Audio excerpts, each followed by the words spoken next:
the Western capital will not allow Africans to develop except we depart radically from their ideologies, from their values, because the ideology of the West is to continue to enslave other developing nations politically, economically, and even for cultural infiltration. All these gay movements, all this appeal to gay status is all part of the destruction of the cultural affinity that binds African communities together. So on one hand, it is the crisis of its history, wherein the leaders have been unable to break away from the shackles of neocolonialism and continue to be the apron strings of Western capital. This is more prominent in Francophone countries and also embedded in Anglophone countries. So the question is, who are those radical leaders that will break away and develop a template, indigenous templates, that will focus on the resources of Nigeria to develop Nigeria, just like what the Asian tigers did, what India is doing, and what China did. Now, beyond the history that continues to be our albatross, because we've been unable to break away from that shackles of domination, is also the peculiarity of the structure of Nigeria itself. The kind of federalism that Nigeria operates is such that it has not been able to create a kind of sense of belonging, to the various groups that form Nigeria. So you have a federalism that is not balanced. You have a federalism that is unitary in terms of contents. You have federalism that continue, to create a kind of injustice where people continue to agitate for a better deal. So unless and until we look into this structural imbalance and try to, reconfigure, the federalism that we have today based on, the powers of government, vis-a-vis federal, states, and local government. For example, when you look at the legislative list, you realize that the center is overburdened. It has about 68 items on the legislative list, whereas for the concurrent list, there are 12 items. And because it has been overburdened, it is impacting negatively on good governance, on how powers should devolve on the basis of equity and justice and fairness, and how to bring governance down to the grassroots. For example, you look at the issue of fiscal federalism. That has been the basis of agitation by disgruntled people, by people who are angry. That look, especially the Niger Delta agitation, look, we are the goose that lays the golden egg. And at the end of the day, you see, the federation gets the chunk of the resources. And the argument has been, look, let there be a rearrangement of this lopsided fiscal federalism so that we have a balanced one, whereby states will be in charge of their resources and they will only pay royalties to federal government. So this kind of imbalance has continued to create, disenchantment, fueling, agitation, and even uprising. Even the Igbo agitation, the IPOD agitation is based on perceived marginalization, perceived injustice, because to them, the structure of the country is such that it is tilted towards a particular majority tribe, and there's no sense of belonging, despite the fact that the Constitution tried to provide a template of distributing the resources and portfolio of this country along equitable lines, the federal character system, the federal character principle. So that's part of the crisis of the structure. That's that today, the kind of fiscal arrangement we have is not justiciable and also not sustainable, because where the resources come from, especially the oil resources, is such that those places continue to remain degraded due to exploration, and they don't even have control over their resources. Beyond that, it's also devolution of powers. Like I said earlier on, there are about 68 items at the exclusive legislative list, which makes the federal government to have more than it can chew.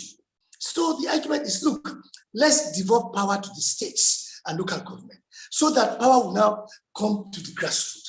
The people at the local level don't feel governance. Everything is centered at the states. The issue of state police is part of the agitation. Look, you cannot police this country, solely by federal institutions. It is not possible. States must be involved. Local government must be involved. There must be community police. So this structure, whereby it's only the center that takes care of the security of this country, is such that it cannot function.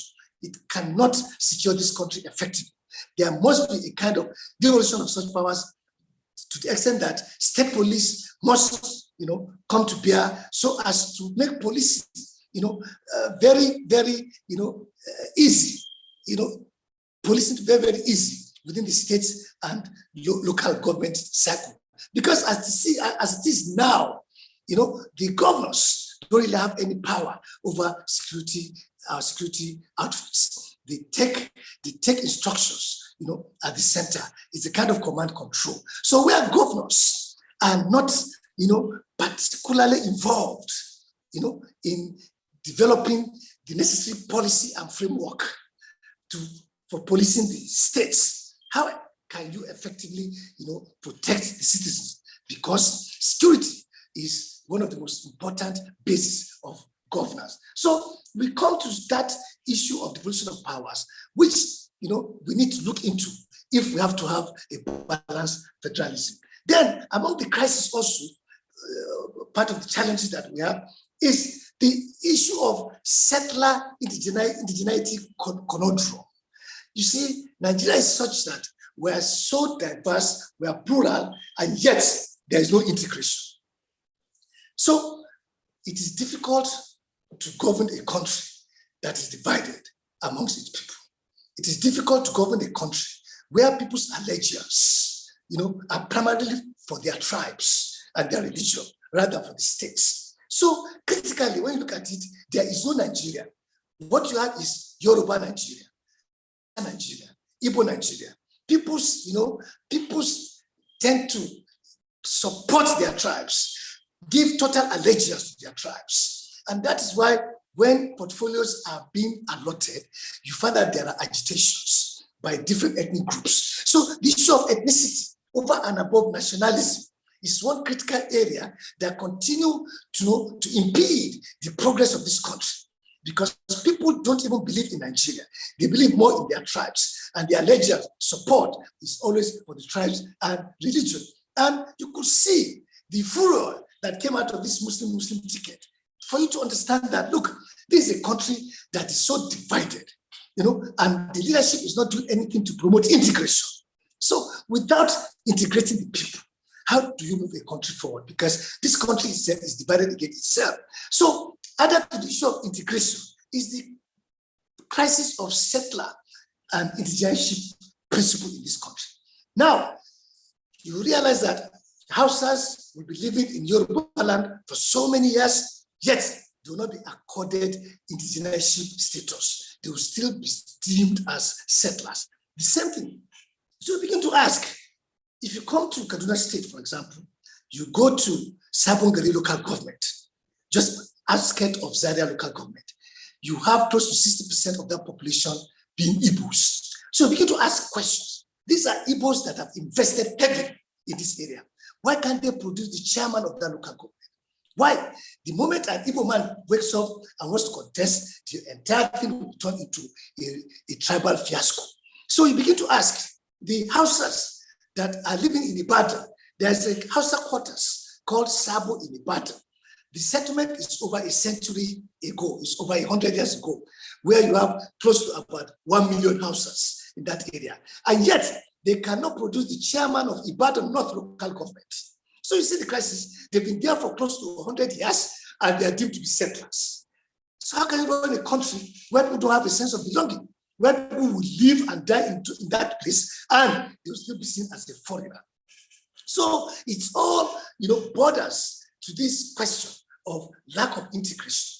We should have gone beyond that. The laws, the constitution, of course, gave us the templates that the moment you are in a particular place for more than 5 years, you are deemed to be part of that place. But you see, as it is in Nigeria, of course, that's textbook theory.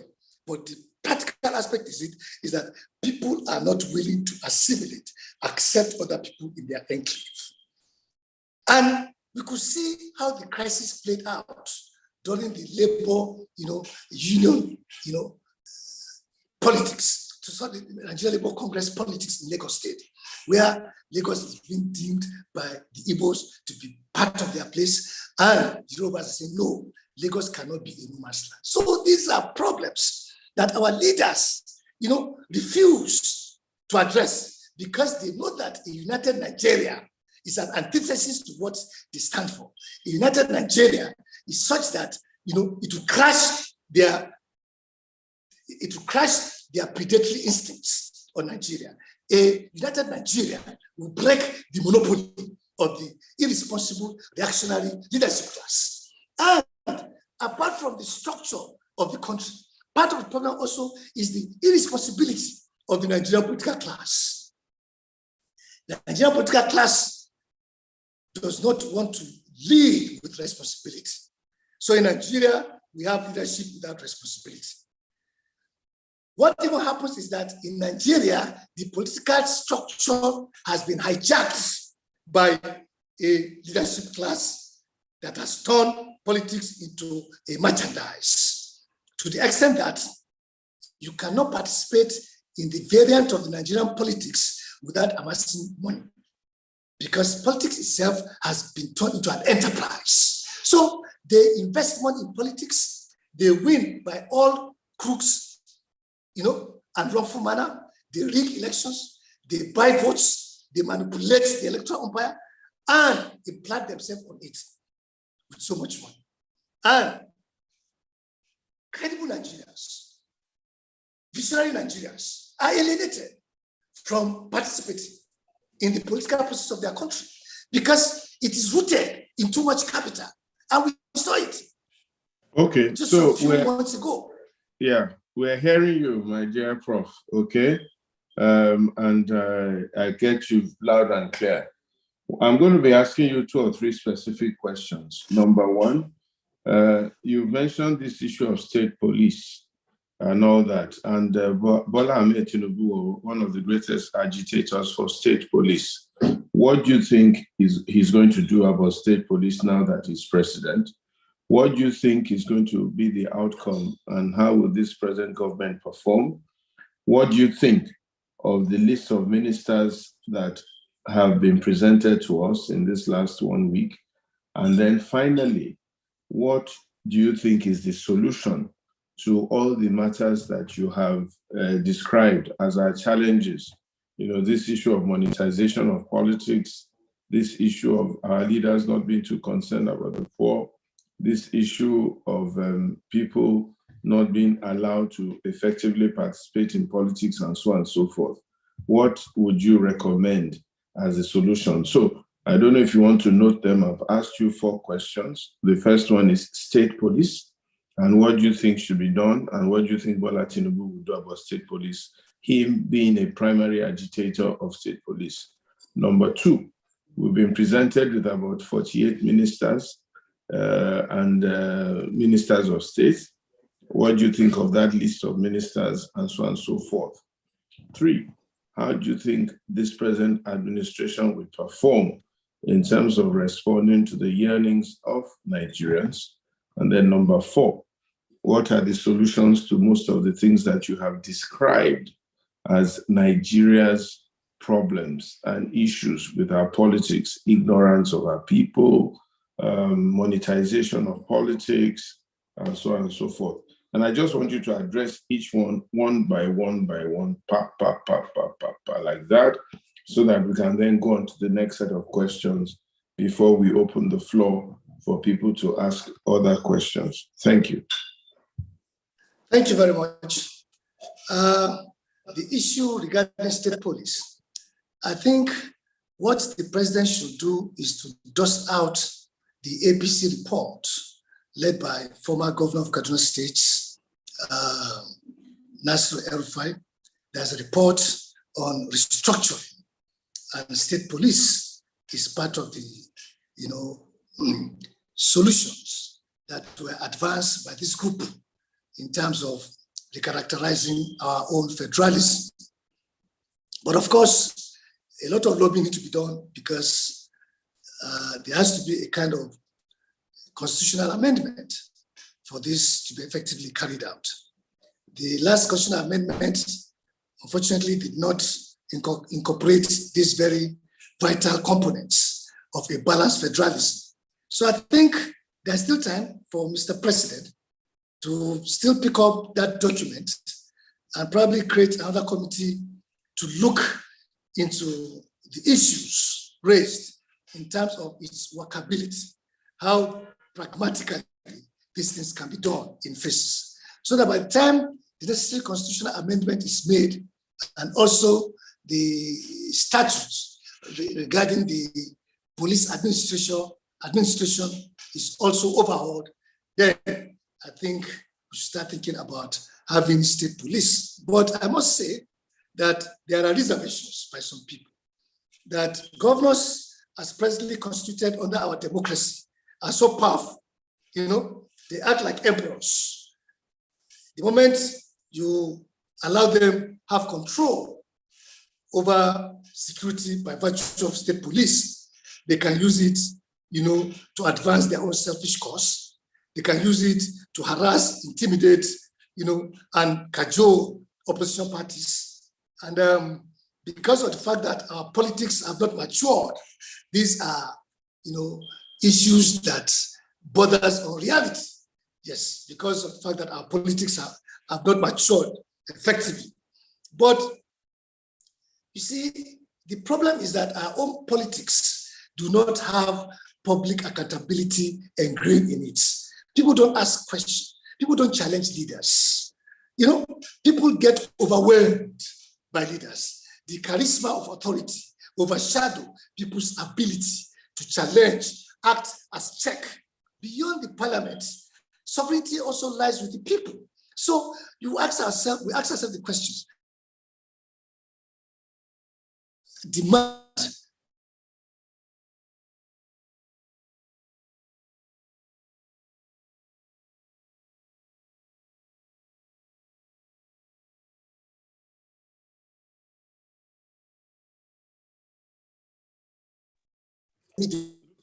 Okay. Are you okay? You look like you're frozen. He's frozen. Okay. Jimmy, do you have his number? Can someone call him? I'll call him. I'll call him now.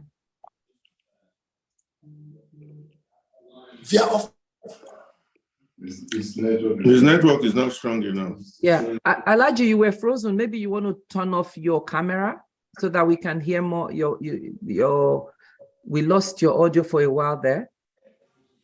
You were frozen and we lost your audio. I think it's frustrating. Are you talking to me? Yes. Oh, yeah, go ahead. You can see me now? Yes. Yeah, we can see you, can hear you. Please go ahead. So that is that for the issue of state police. Now, coming to the ministers that are supposed to assist the president in the discharge of his functions. To my mind, I think that close to 50% of them are recycled old politicians.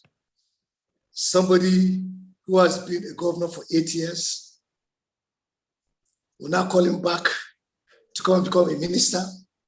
Somebody whose 8 years or 4 years as a governor did not record any significant progress for his people.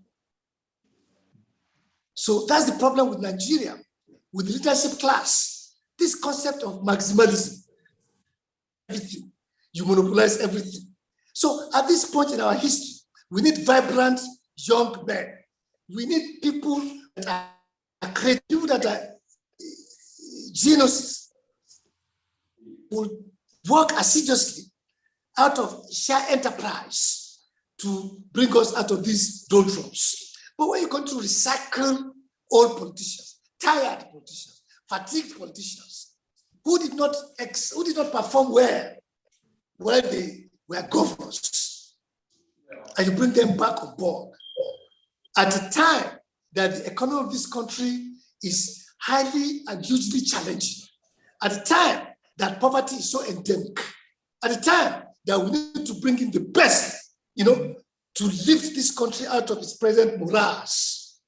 So to my mind, except for few people, I think this list of ministers is nothing but food for the boys, as is always, the nature and character of the Nigerian political class. They hold on to politics to benefit their class, not for the provision of welfare and protection of lives and properties of the people.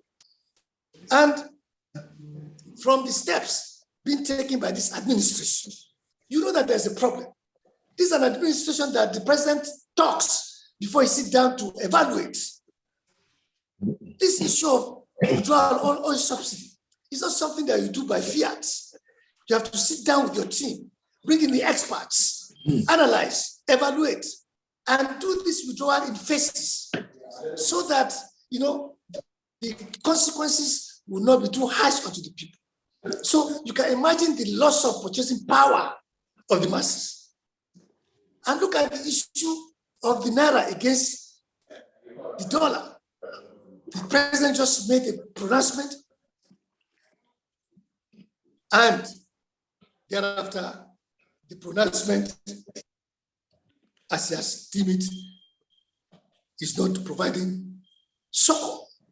The naira continues to depreciate.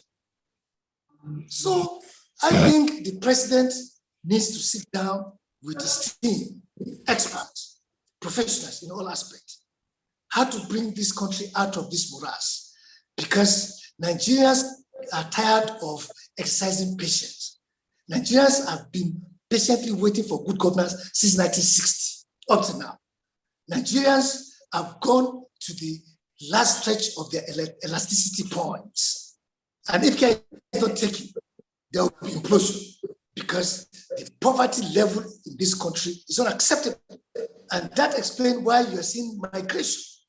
As of today, when you look at the intelligentsia, the academia, virtually the best are moved out of the country, because the intellectual crisis in this country is such that it cannot sustain the lifestyle of average academic, where you pay a professor less than $300. So how do you instill dedication? How do you instigate or provoke research and development? In any country, the intelligentsia provides the policy framework for this country. Researchers, now they have been undermined, they have been criminalized, they have been made worthless to the extent that they don't have a say in terms of policy formulation for the advancement of the economy, the polity of this country. And we ask President Bola Tinubu, what is your panacea for industrialization? This country must industrialize. We can't continue to be consumeristic forever. Do you know how much we spend on importation of food for the past 6 years? About 8 trillion naira. Nigeria, we are consumeristic. We are not productive. Nigeria used to be an industrial hub in those days. Lagos, industrial hub, Ibadan, Gusau, Kaduna, Onitsha, Ikeja. All those countries have died off.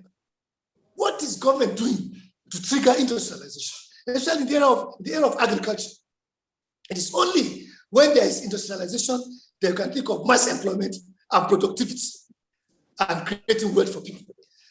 As it is now, because we are consumeristic, we consume foreign products. What we are doing is to create jobs for foreigners and to also create wealth for foreigners. For example, in the area of aviation, Nigeria spent close to $1.2 billion for international travel. And you hardly have a Nigerian airline. In 2022, Nigeria spent $1.2 billion. And no Nigerian carrier benefit from this bazaar.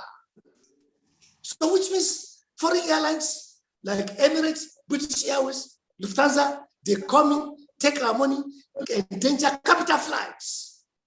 We create jobs for their people. We create good economy for their people. So unless we sit down, this liberalization policy, this liberalization policy that we're talking about does not mean that you have to exclude Nigerian contents.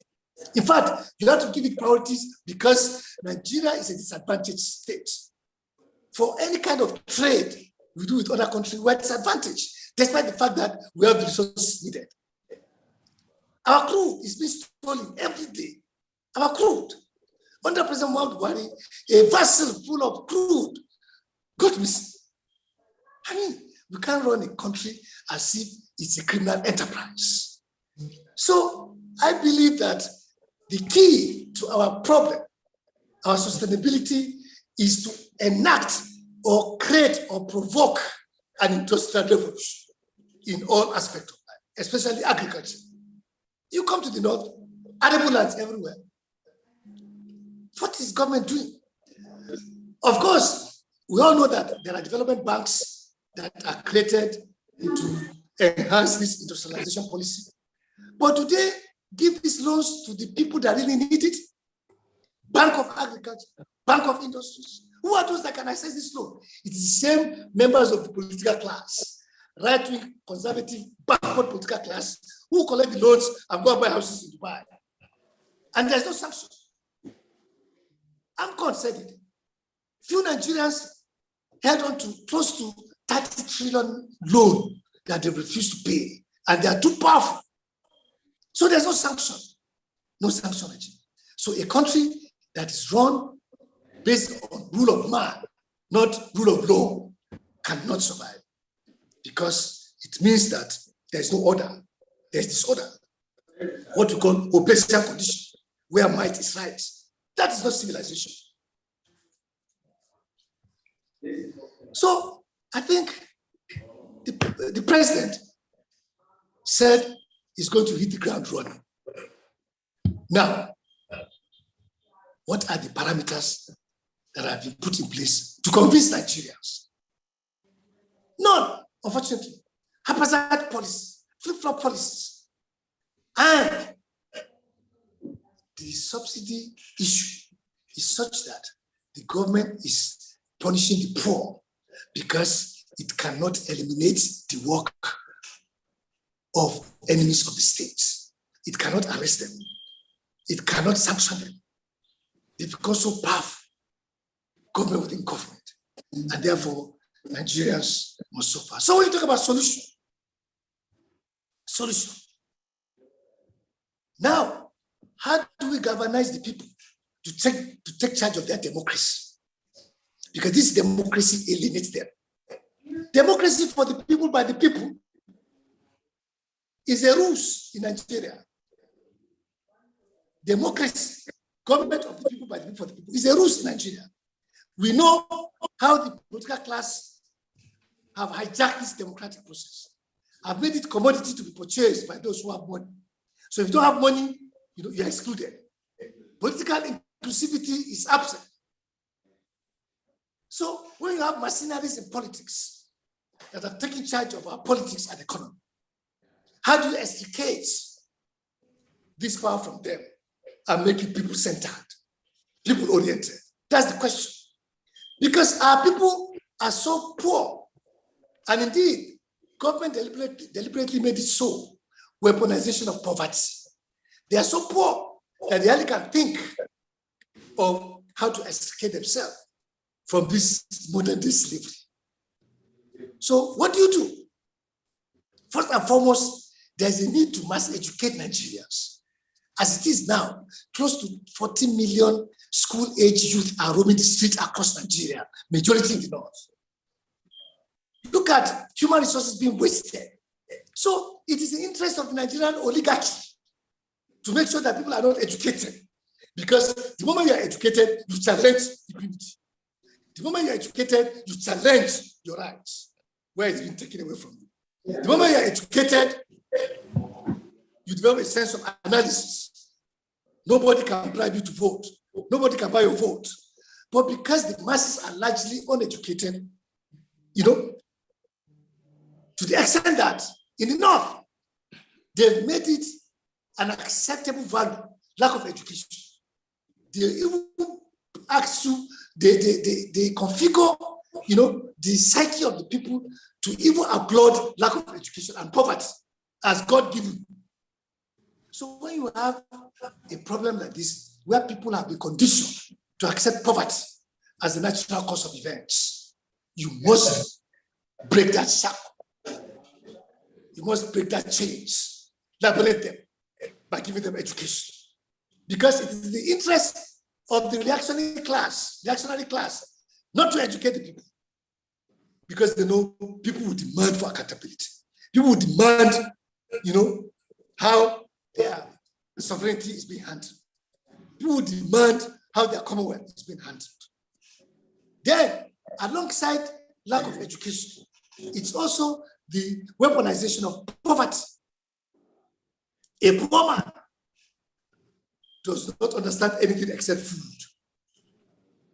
So when you have debased a human being to this extent, when you have devalued a human being to this extent, he becomes, a chess for you to be played with. He becomes a tool. And his leaders will come and continue to exploit. And the danger of this is that when leaders fail, they go back and tell their people that it is the other tribe that made them fail. If a house leader fails his people, he will not admit failure. He will say it is the Igbos that sabotage his regime, vice versa. That's how this country is being run on an irresponsible political, manipulation and Machiavellian style. So solution. First, progressive was the group. Progressive. Because the larger chunk of those in charge of this administration, power and leadership are from the backward, reactionary, conservative political class who embrace the most atrocious nature of capitalism that produces exploitational tendencies, destruction of humanity, crowd people into submission, exploit their labor, and trample upon their rights and dignity. Now, progressives must come together, form a political platform, because these political parties are vehicles of ascension to power, not vehicles of promoting the interests of the masses or giving welfare unto the masses or protecting the dignity of the masses or for creating civil order. In fact, civil disorder is beneficial to the leadership class because they can pilfer from money appropriated for defense. So the progressive camp in this country, be there in the academics, be there in the polity, be there in the bureaucracy, civil society must regroup, come together, form a burgeoning political party upon the basis of capturing power. The youth are there as our tool. Who is going to drive this process, Prof? Prof, who will drive this process? Who will make this happen? In the last dispensation, Patutomi and a few other people tried to come together to do what they call the big tent. I'm not sure they quite succeeded, even though Labour Party emerged. Who is going to bail the cat? Who do you think will be able to drive this political process that will emancipate the people as you're talking about? The Patutomi movement is a pointer, is a starter. But the problem with most Nigerians, even progressive, is that they want power now. No. What we're saying is that we should start the mobilization, sensitization, promoting, a viable alternative. We might not capture power within the next 4 years. It might be an agenda for 8 years. Look at Muhammadu Buhari as an example. Look at his efforts at capturing power. It was not just in 4 years. No. He tried all he could and forged alliances with other parts at the end of the day. But the unfortunate thing is that that movement, betrayed the hope and trust of the people because they are not genuine, progressives. So people like Prof. Patutomi and like-minded people should look beyond themselves. It's a process. When you look at history, political powers, especially when you wrestle it from despots, has only been a process. Museveni in Uganda, before he became a despot, it is a process. You know, the Rwandan example is a process. But in Nigeria, it's only the conservative that continue to group and regroup. The progressive hardly do that because they're always in a hurry. No.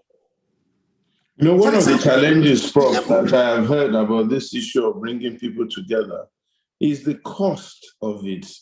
They say it costs an awful amount of money to be able to move and drive a political movement. And most of the people who have this passion and this interest most likely do not have the money because they've not had access to state resources with which the state political actors are presently using.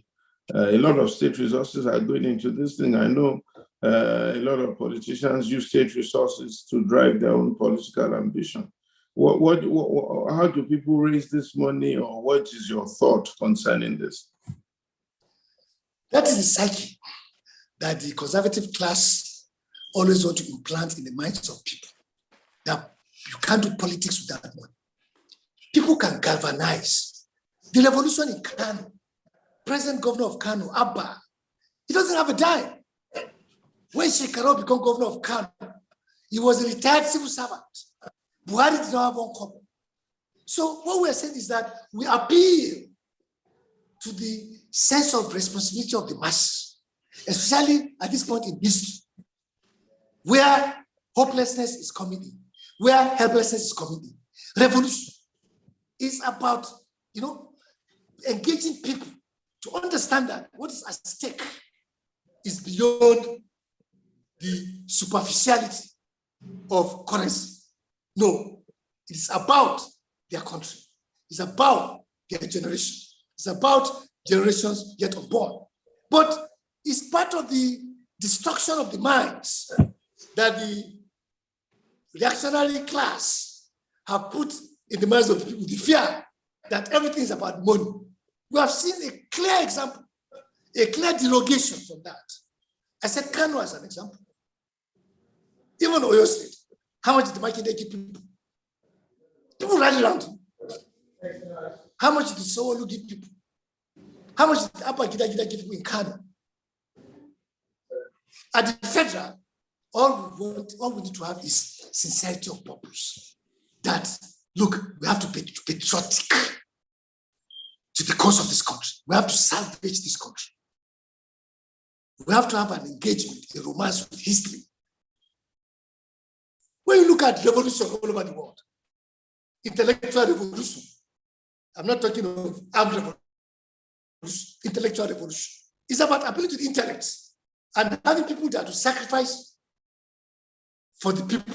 So the moment, you see, the problem in Nigeria is that most people don't trust their leaders because they lie to them a lot. But the moment Nigerians can find a leader that they trust, just like what they did to Buhari, the trust element all over the country. Look how they gave him that mandate. So if Buhari, as a conservative class, can galvanize the people, how much more the progressive? But it's not going to be an easy task. We're not going to say, look, we want to do it to capture power now. No, it's a process.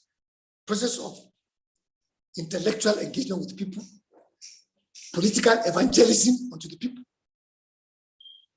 making them realize their worth and the fact that their degradation is unacceptable at all levels.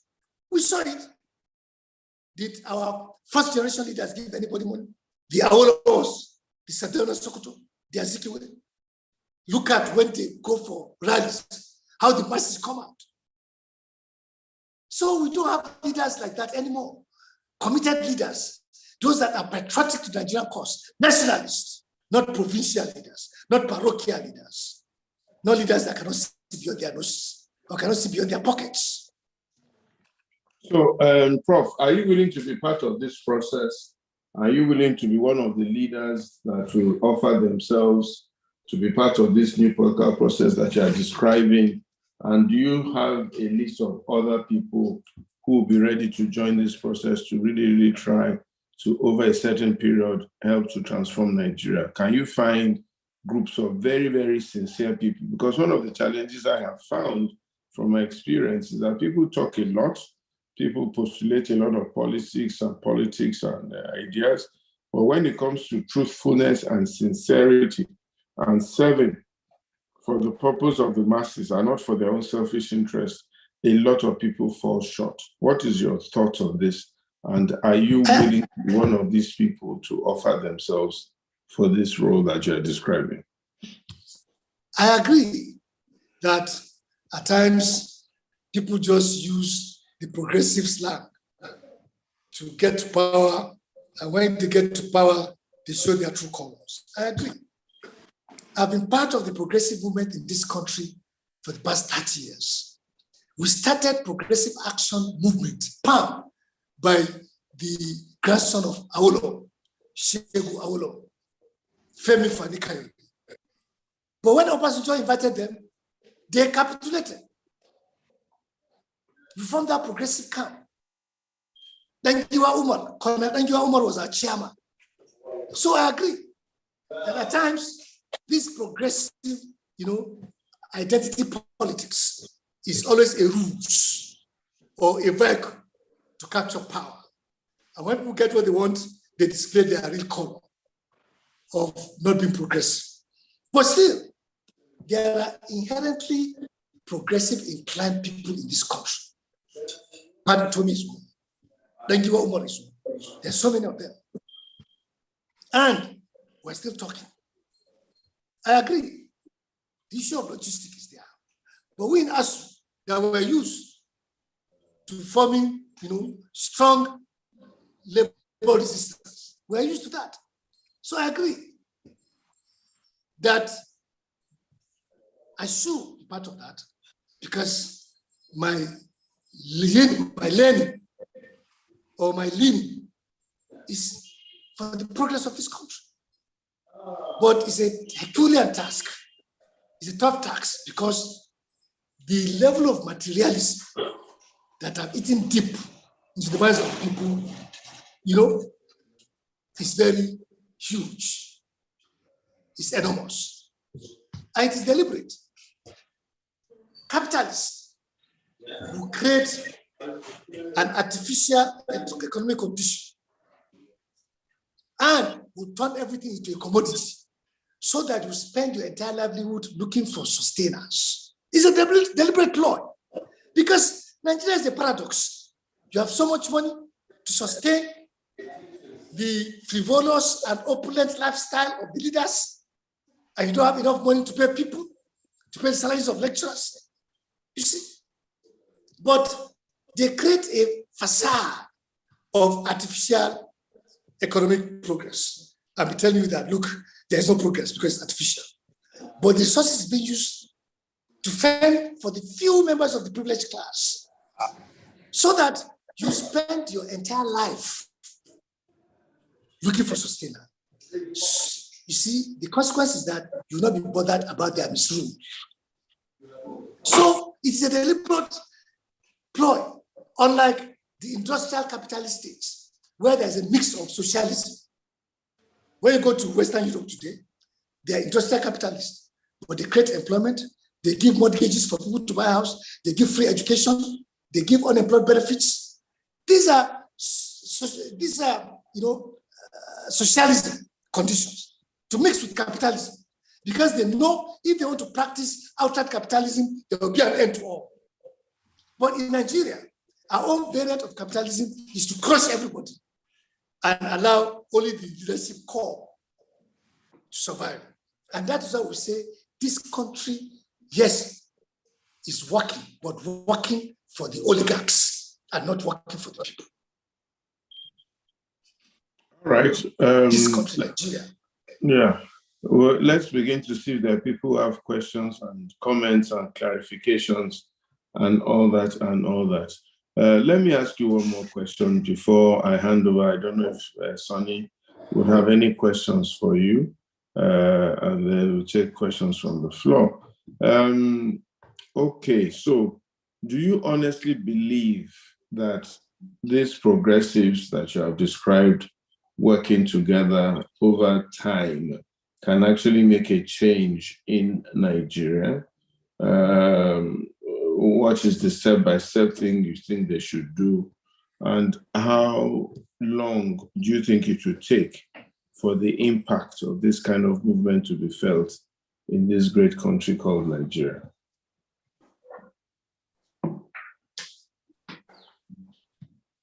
Did you hear my question, Prof?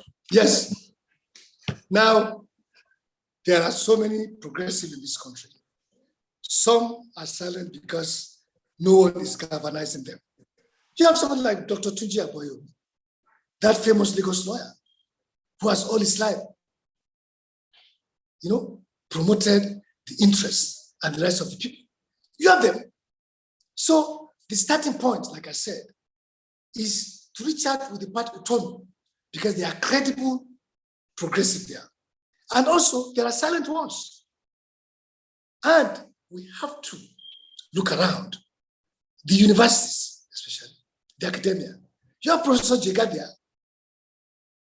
Look at his service record at INEC. He has gone back to the university and teach. So we have all of them. So first and foremost, we have to go into a recruitment drive.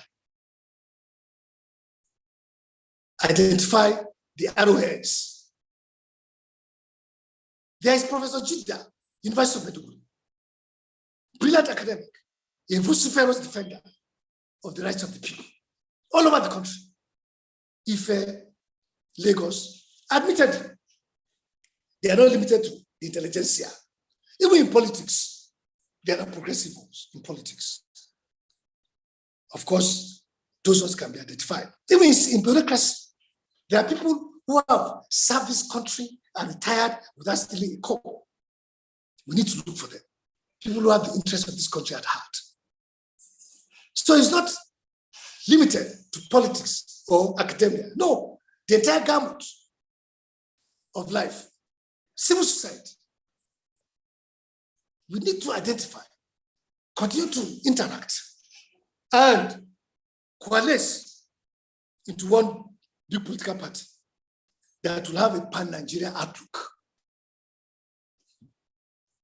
It might sound abstract, but that is how President Muhammadu Buhari started. He formed his own political party. It didn't take him anywhere. He now forged alliance. That's how President Bola Tinubu started in Lagos, Alliance for Democracy. That's how they started. And see how it landed him. He got the governorship of Lagos.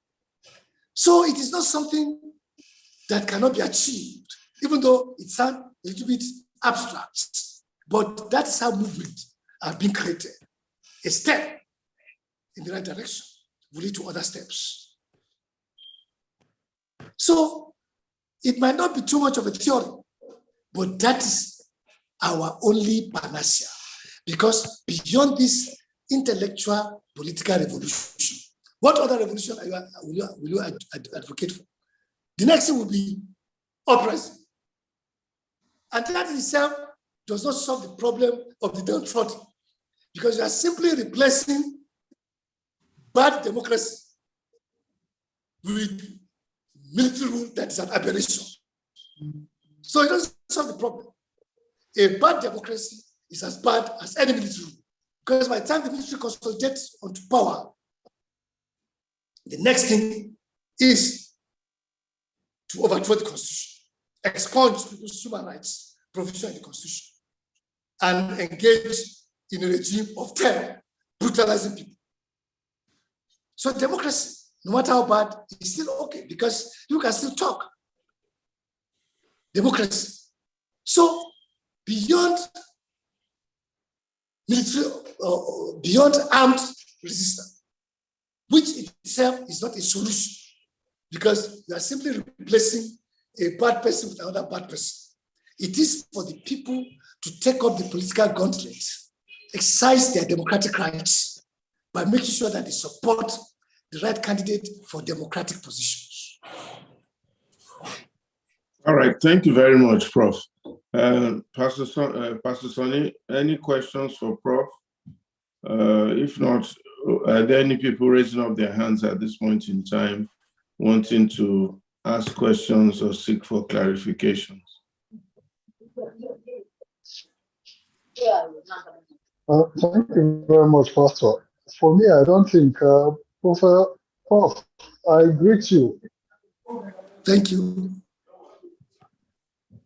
Well, I think you have spoken a lot about the government. I will allow others that have questions to ask their questions, along the line now, and we can take it up from there. Thank you very much. All right, Prof. So we have. Yeah, is anybody putting up their hands for questions? Femi. Yeah, we have Femi. Okay, all right, Tony, can you take it from there and conduct the Q&A? Okay, Femi Olowe, go on, and then we'll take Olu, and then we'll take our mommy, Mr. David Bridge. So we have 3 persons. But the way we'll do it, we just it could be comments and questions. So if you will note them down, we'll take 3 people at a time, and then you can respond to either the comments or to the questions. Thank you. So Femi, go ahead. Okay, good evening, everybody. Good evening, the Prof. Okay, so Yeah, good evening. Okay, so I will start by saying that if we do not know where we fell from, we probably and access how we fell, we probably will not be able to move forward. Now, the progressives that you also talked about, how did they come about this word? It mainly progressives are for the common good. They are for the common convenience of people. I know professors in Ekiti today who went to school just because Chief Awolowo said, or there was a legislation that if a child is caught wandering around the house, not even hawking anything, the parent will be arrested and jailed. Today, their parents were forced to put them in school, and they are professors today. Some of them are old. So this is the reason, and the likes of Awolowos, those politicians then, we don't really have many of them again today. Why? Because those ones, the Zik, the Sadana of Sokoto, the Awolowo of Yoruba land, they were just for the common good. Let there be pipe-borne water, let there be free education, let there be power, let there be this, let there be that. And when citizens are satisfied, there will be no agitation. And this is what we see in the Arab world today. It doesn't matter who is ruling for 40 years, as long as food is subsidized, desert bread that is common to rich and poor is subsidized, they don't have an issue. So where am I going? So and I also want to take us to 2012, when the likes of Senior Advocate of Nigeria, Femi Falana, and Professor Patomi led a particular protest against fuel subsidy removal. And we know today, with the cost, we are still paying it.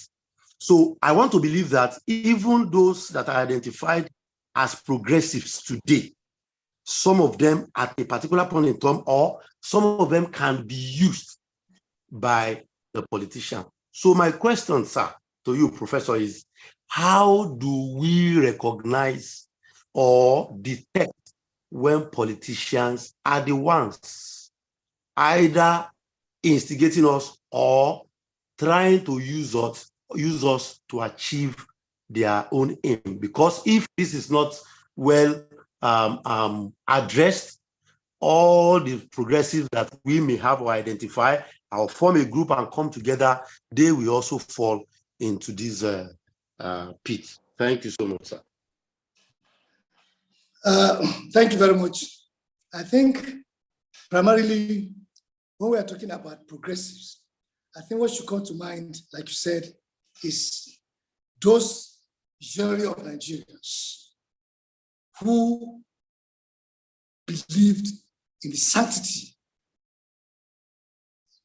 and also the fact that this country must be run on the premise of rule of law, who believe that this disorder should stop, who believe that there must be wealth redistribution, there must be inclusivity, there must be good governance.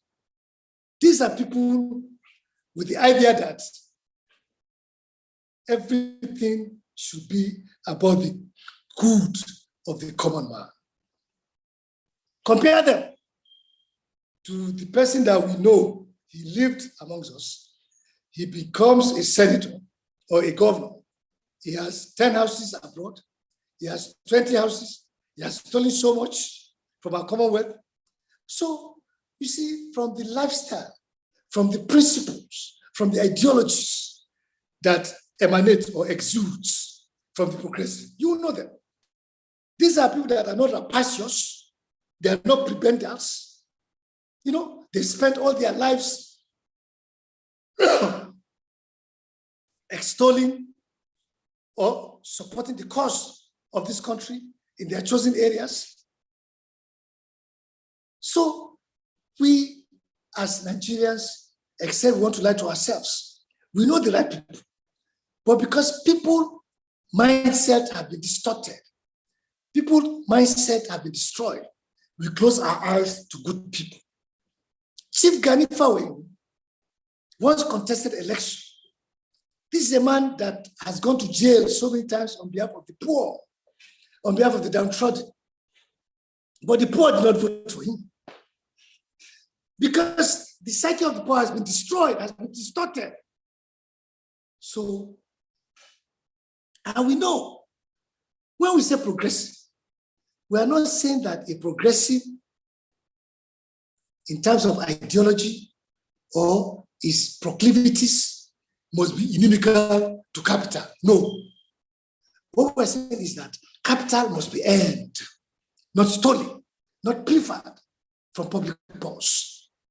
There are conscientious capitalists. People like Bill Gates can be deemed as conscientious capitalists, where 70 or 80% of his income is being, used, appropriated for the interest of the global poor. So it's not difficult to identify. We all know them, but it's just that we are not ready. Are you telling me that Professor Popola, the famous Professor Popola in University of Ife Faculty of Law, is not progressive? He's still in the academia, all of them. But how many governors will give Professor Popola appointment? Because he knows that Popola has a mind of his own. He will not be privy towards such changing the people. We know them. All over the place. We've seen public servants that they didn't have even any house upon retirement. We know them. But they can't come into politics because it has been monetized. Where a political party will peg the sum of 100 million naira to buy presidential funds. So why can't we build our own party, People's Party? But the problem is that you have to galvanize Nigerians. You have to be able to talk to them. You have to have a charismatic leader. Initially, Germans did not support Hitler, but because of his oratorial skills, the fact that he could galvanize people for the cause of German nationalism, appeal to their sense of worth, most people key. So we know them. The only thing is that the poor might not support them because their sense of understanding has been destroyed by the conservative class. They've made them to be happy slaves. So the first thing to do is that let us come together. We know ourselves. In ASU, I can tell you, most of the leadership of ASU for the past 20 years are progressives. And that is why when government want to work with academics, they don't go for progressive academics. They go for the conservative academic class. Check out the history of ASU's leadership for the past 20 years. They are progressive. People who stood firm for the cause of intelligentsia. But I agree. Politicians are clever. When they want to work with academics, they will go and pull the conservative class academics. They won't go and pull the progressives. How many government will work with Asisi Asobo? How many government work with Professor Escotoyo before he died? How many government work with Dr. Bola Usman before he died? How many government work with Chief Ganifa before he died? How many governors will work with Dr. Tunji Abayo? How many? Because they know that these are progressives. They are there. But it behoves on us to the group come together. If General Buhari can do it, we can do it. But it's going to be a movement that will go through some, historical dialectical process. It's not something that, will become instantaneously successful. No. Because we are looking at the larger picture. And history will be kind to us.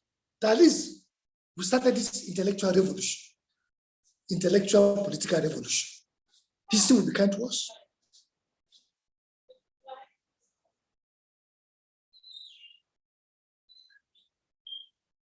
Okay, let's take the next set of questions. I have iPhone. I don't know who you are. You need to unmute your, let us know who your name, rename yourself. We'd like to know your name. Otumba Bimbashiru would like you to take your question. And after that, Olu, my friend and my son. All right. Olu, you go ahead. Then we get Otumba Bimbashiru to take the question. You are welcome.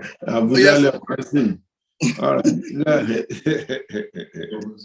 Dear Pastor, sir, thank you very much. Thank God I could chip in a joke. I think that the Prof has answered my own question, and I was going to come to him for that.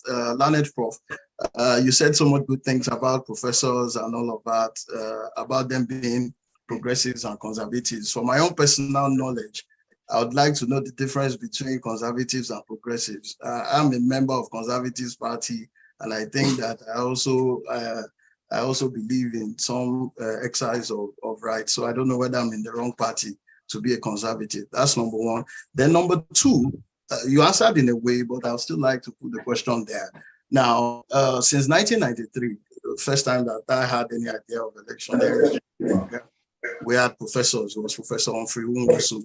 And since then, I don't think INEC is independent, so I put it on the chart. The not so independent National Electoral Commission, all right, it's had different kinds of professors, possibly your colleagues. I don't know if you can vouch for any of them, but we're in this quagmire, right? We make a mess of the electioneering process, 350 billion. Yet we can't get one without any issues. So, and then of course, yes, ASU has been doing quite a lot with respect to holding government to account and all of that. Even though I don't know why ASU continue to serve under the precarious situations they teach in the university. My question, sir, is what is the propriety of continuing to have members of the academia conduct elections for us? Is it appropriate that these professors that we have had again and again have not been able to efficiently conduct elections, or should we start looking outside members of the academia? Or are there progressive-minded members of the academia who will deliver free and fair elections to us? Over to you, Prof. Thank you very much. I think you should take the two questions together. The last speaker actually brought out some things. Prof, you spoke about PAM. I was one of the founding members of PAM, Truth, when we used to have meeting now. But I like your passion, the way you've been talking. But let me ask you a question. I can tell you, and I always tell people, that if they bring Jesus Christ to Nigeria, Nigerians will try to corrupt Jesus Christ. Let's get it right. I mean, we should stop all these progressive, conservative, all these people who are talking about progressive. They are the ones using progressive name to go and lobby in the villa.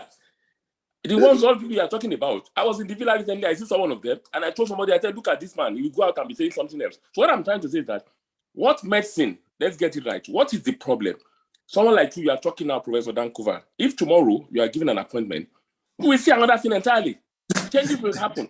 I don't want to mention names. One guy that has been appointed now, he was seen as one of the progressive fighting for everybody, but he's doing something else. So my own point is this: what is there a particular medicine that they use when they get to that place? They change because they don't even go for and I think the issue here, let us address it. It's poverty. Poverty. And how do we address the issue of poverty in Nigeria? That is it. Even when we are comfortable and everybody's okay, they will call the bluff of the leader.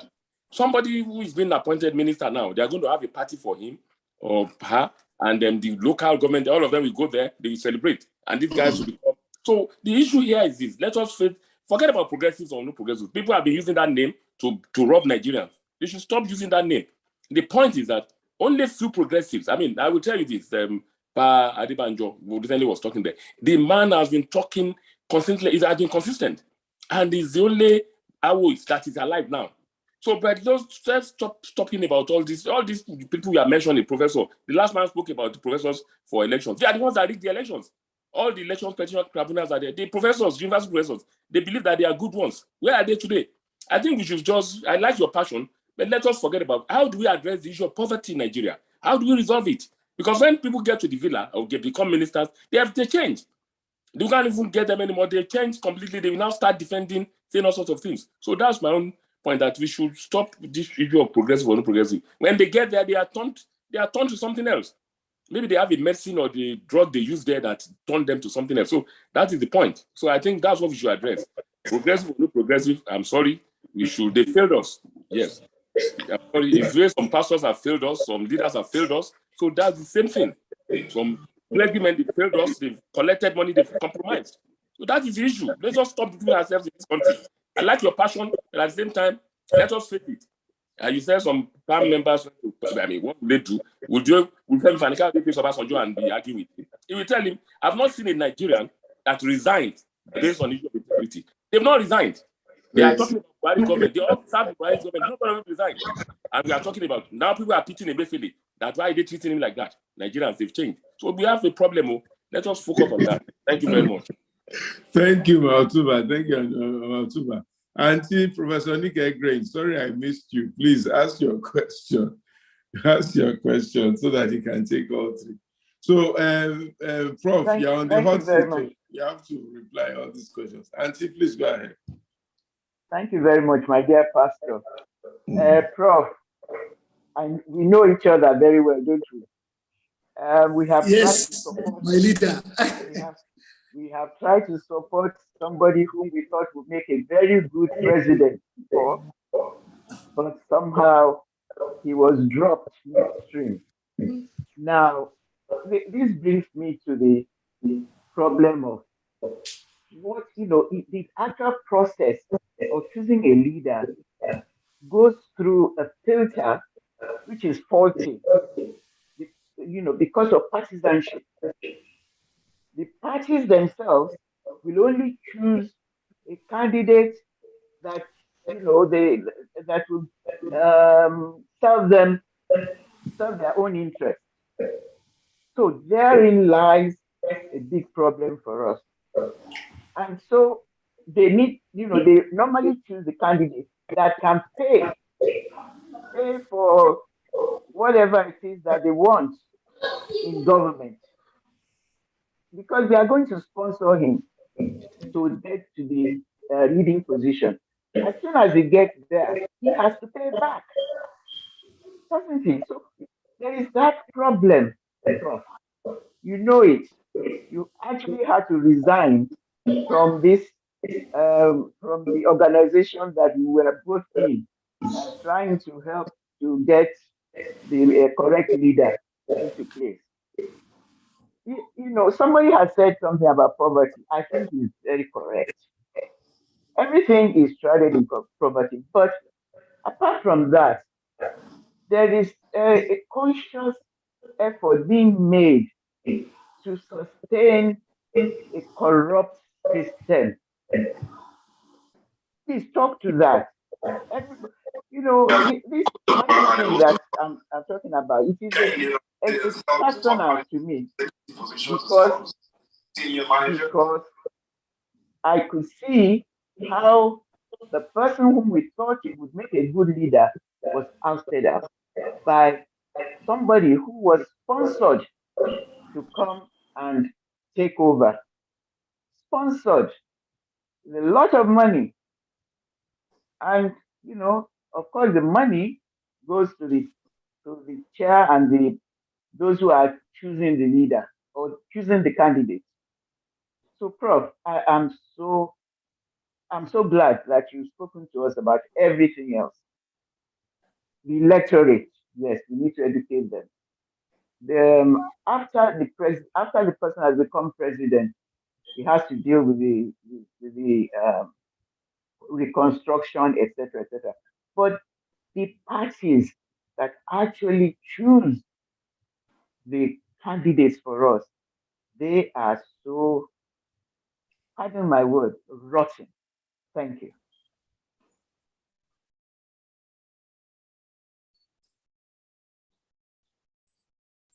Prof, are you going to respond to those three questions, please? Yes, I think I'll start with the first. That is argument where people get classified into conservatives and progressives. I think it's just a convenient way of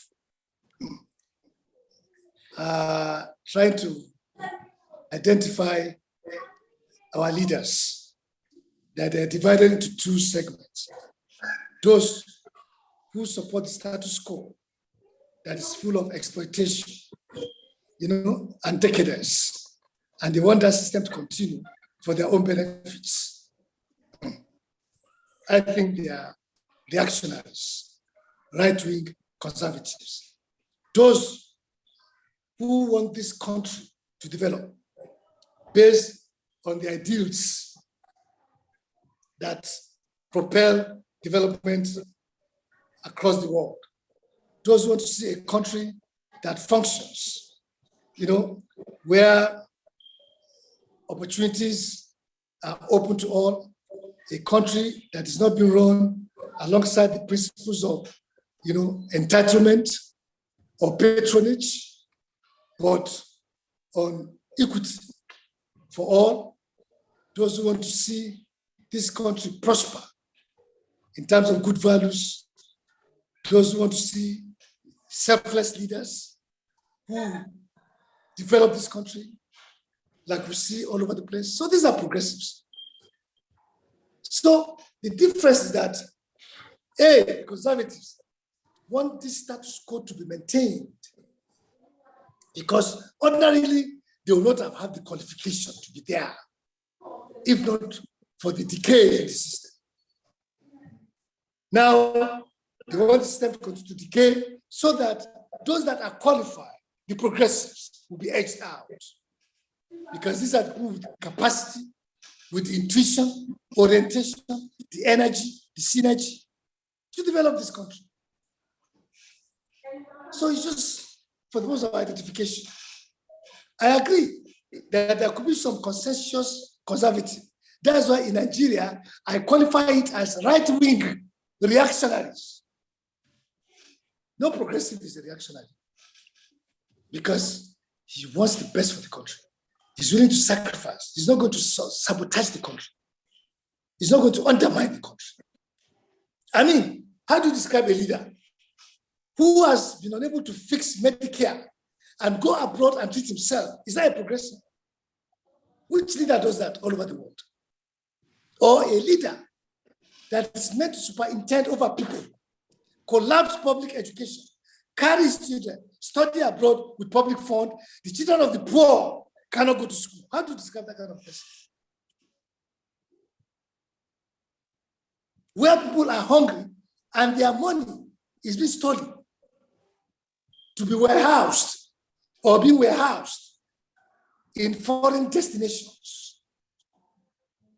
A person that will connive with foreigners to shortchange his country, to expropriate the resources of the country and endanger capital flights, will steal the country's money, put it in Swiss bank. If he dies, that's the end. How do you describe this kind of people? Do they want this country to grow? They see Nigeria as one big fat cow to be milked,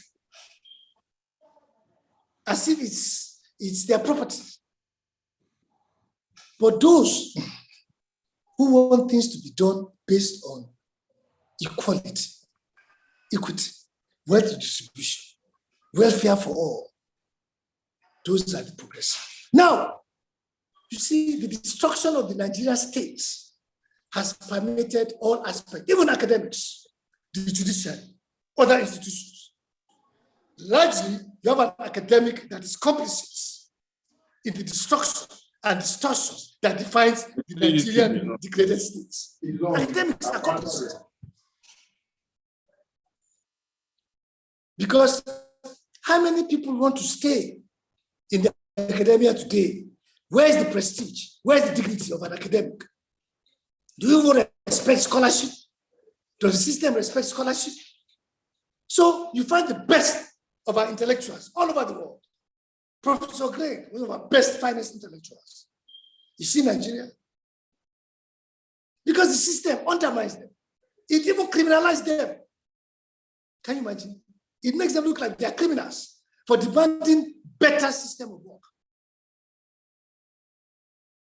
Or how to describe leaders that will appropriate the benefits meant for the poor and confide on their own children? How do you describe it? So now, the few remaining intellectuals in the academia, you don't see them with INEC. As a matter of fact, ASU has a standing point, has a standing philosophy. No academic should go there and work for ASU as a member of ASU, and work for INEC as a member of ASU. No, you go there as an individual academic. It's a policy from ASU, because ASU has always taken a position against this bad governance. ASU that continue to agitate and declare, industrial action against a government that does not listen. How can it also, as a matter of policy principle, go and assist a system that will not work? How come Professor Jega did well? How come if they are looking for progressive academics, they will not call Professor Adenike Grant? How come? How come they will not call Professor Chuko, Professor Pokwala? How come they will not give Chief Adebanjo advisor to the federal government? Please, you're a wise old man, advise us. We like your principles. You have been steadfast. You have been consistent. How come? So it is real. The distinction between the conservative and progressive is real. Even if for nomenclature purposes or definitive purposes, those who don't want this country to succeed, it is clear, the leaders. Because how can you be in government and you continue to appropriate the resources of the state for yourself alone? Look at what is happening in the legislative houses today.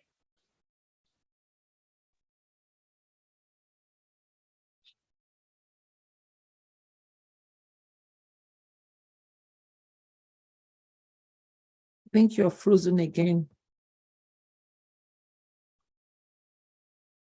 Let me call him. Mr. President, he's frozen, so I'm going to try to call him. Call him, and then also let us have some of the comments on the platform.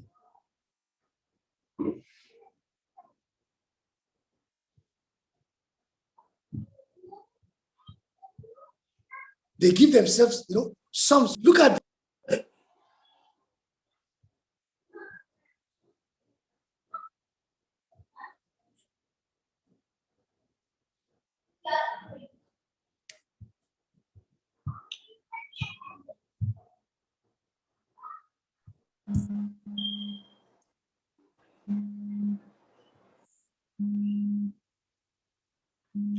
We'll overcome this technology one day. Do we have any other questions? Maybe we should just take those questions and note them while we are waiting for him to come in. Yes, I have my hand up. Dr. Boyo. Yes, sir. And Auntie Fumi Ajayi Tomori, please ask your two questions. Thank you. Thank you very much. My name is Dr. Boyo. I heard the speaker talk about. Am I echoing? Okay, I heard the speaker talk about the need for progressives and people that are nationalists to get involved in governance.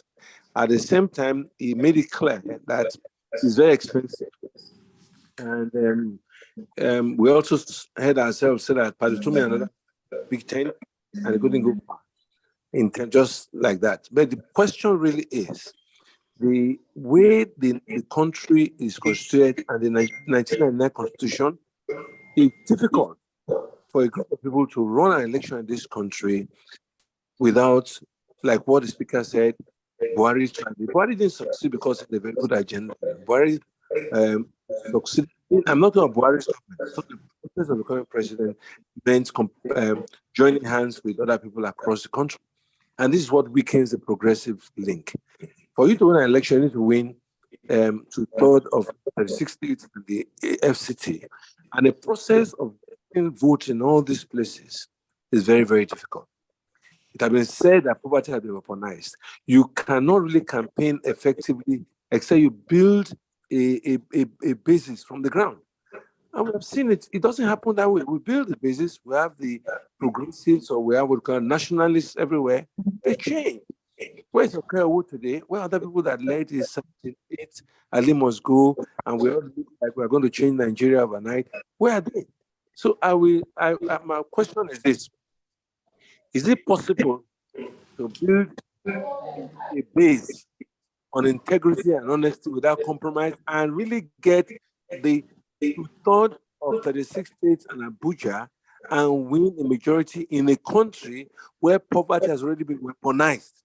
That you cannot really campaign without spending money on adverts, campaign without giving people, you will talk.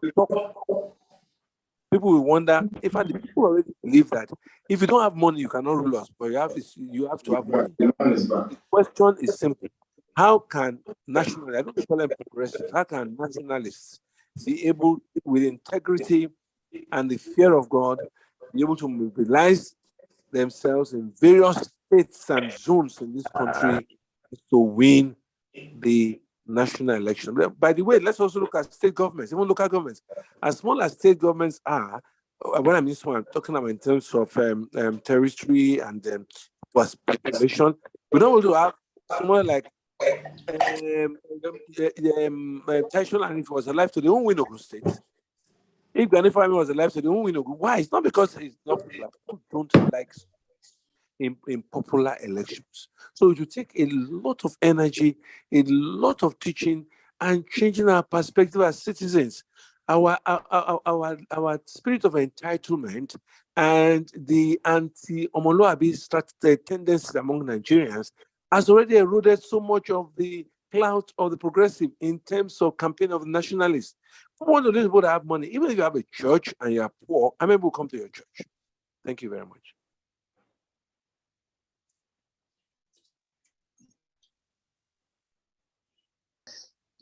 Yes, sir. Okay. Thank you very much. Thank you. Okay. Go ahead. No society ever solve all its problems. We are talking of a phase of a movement. And if we continue to emphasize on the shortcomings or the challenges as being too enormous to unburden or to overcome, we will never kickstart that revolution. And to my mind, it's easy to capture the minds of Nigerians, especially through the clergy. Why do you think politicians always run to clergymen? Because they understand their influence. If the progressive can align with pastors, imams, we have one pastor, Igodalo, who is the progressive. He's here. There are other pastors that are progressives that wants this country to succeed. We have other Muslim clerics. And the moment these clerics appeal to their adherents, honestly, you'll be shocked and the kind of support base that you would have created. So we can use what people think is a disadvantage to become an advantage. The role of clergy in the development of the Nigerian political culture is a book that we are working on now, because they are so influential. Any notable politician that will want to win elections must pander to them, must seek their support. Now, all of them recognize that politicians are not doing well. And they're not looking for money. Most of them are materially successful. So these are the kind of people we should forge alliances with. There's Pastor Bakari, Tunde Bakari. When you listen to his sermons, very progressive. He's politically conscious. There are many others like that. So I agree that the problems might be there, but honestly, it's about getting the right people within the right locality to appeal to our people. We understand the sentiments of the North. How do we appeal to the poor, to the masses, the downtrodden? Through their clerics. The South, there is the religious segment of the South, the elites. How do we appeal to them? How do we now reconnect with ourselves? There are going to be molds. Our camp will be infiltrated. But history has shown that if we remain committed, continue to galvanize ourselves and expand the frontiers, to connect with the downtrodden. Because whether we like it or not, there's a vacuum that people always overlook in this country. The yearning for credible leadership is something that Nigerians are yearning for. Both members of informal and formal class. And that is why Nigerians don't trust their leaders, because of their past experiences. Where leaders can be trusted, they will galvanize the people. So, without attempting to solve this problem, we continue to fold our arms. We continue to remain captive, and which means there's no solution. And the problems will continue to, deepen. Now, how do we reverse the poverty condition in the North? Mass of huge human capital being wasted. How do you connect with them? That look, you are a bundle of human resources. Now, how do you make them see value in education? It's a process too. Because even if progressives should get to power and the people are not educated, there will be a disconnect. So developing this country goes beyond, ascending onto political power now. No. The progressives must also, as a mark of concurrent effort, in fact, we must multitask. On one hand, we are building a political party as a structure or vehicle to attain power. Two, we are making efforts to enlighten ourselves and break the yoke of poverty, and demanding that government should try and provoke a kind of industrialization, productive activities. The shoemakers of Aba, the automobile industries of Aba, the agricultural, terrain of the North, the industries of the South. We must demand that even before we come to power, what is the position of our opposition as progressive in this country in terms of taking up government, not in terms of undue criticism, but criticism that will add value for our people. So even beyond capturing political power, what are we doing to stem the tide of this problem? How do we feel? Millions are disempowered. Millions are not educated. So if we of this genre cannot come up and salvage this country, who will salvage this country? Is it the plutocrats, the wealthy in government, that have seen politics as a means of acquiring wealth for the purpose of dominance and continued exploitation? Are those the kind of people that think will service this country? It is me and you, progressive. So we must eschew all the bitterness that's around us. We must close ranks. We must look beyond ethnicity and tribalism, except if we don't want this country to succeed.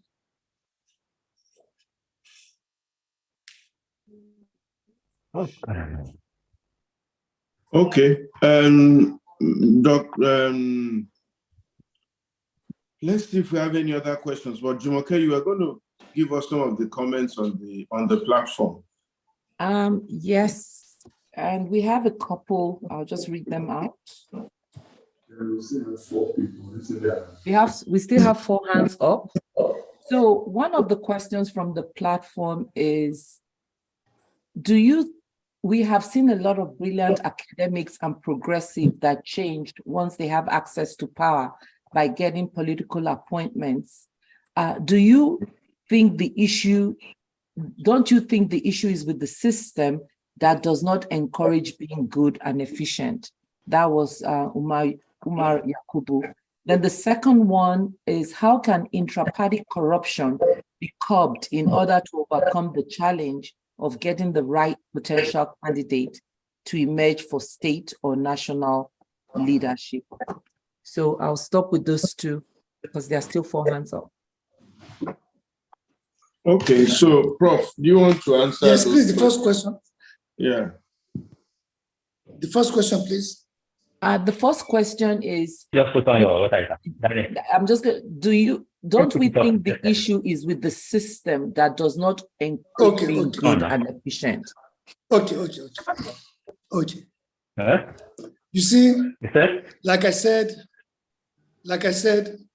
how do you expect people to support you when they know that you as a leader, you are not responsible? As a leader, minister, you don't come to the office until 10 o'clock or 11 o'clock.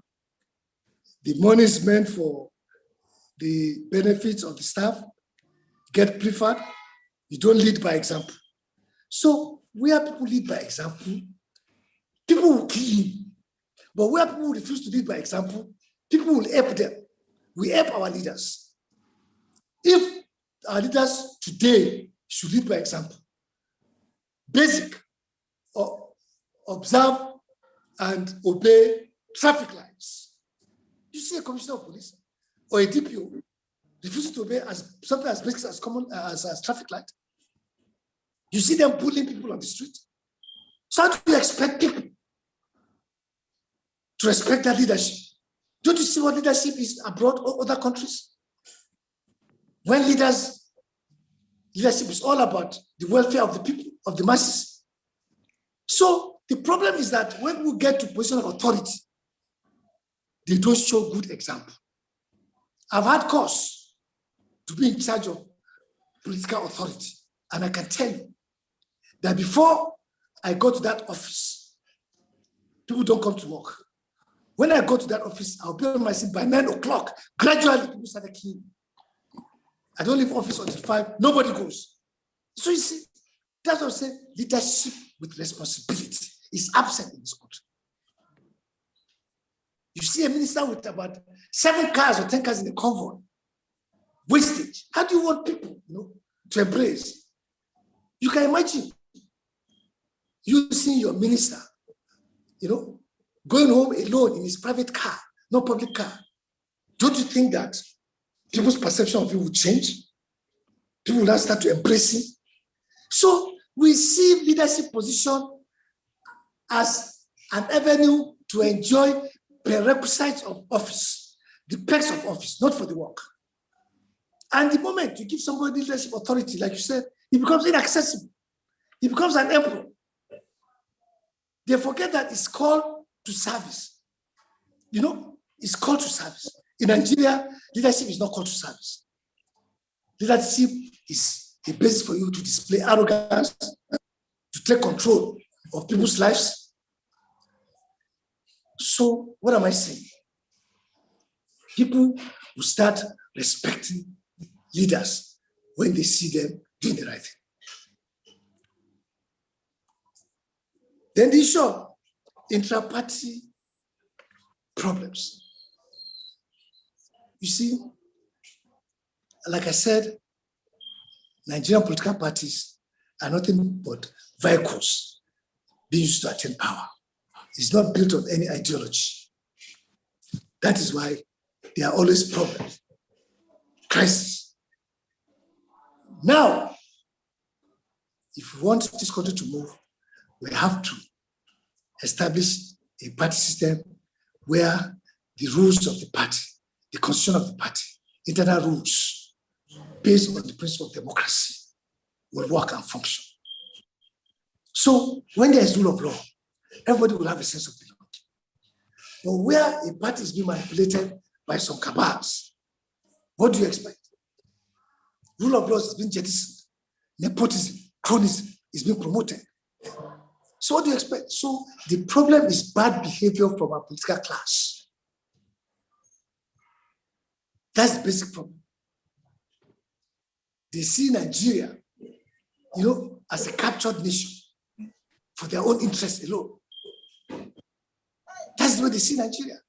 So to follow any rules, to obey any norms, if it's not going to favor their self-interest, it's not going to work. And because don't be afraid of my friend Miguel, he just looks scary. He's got nobody.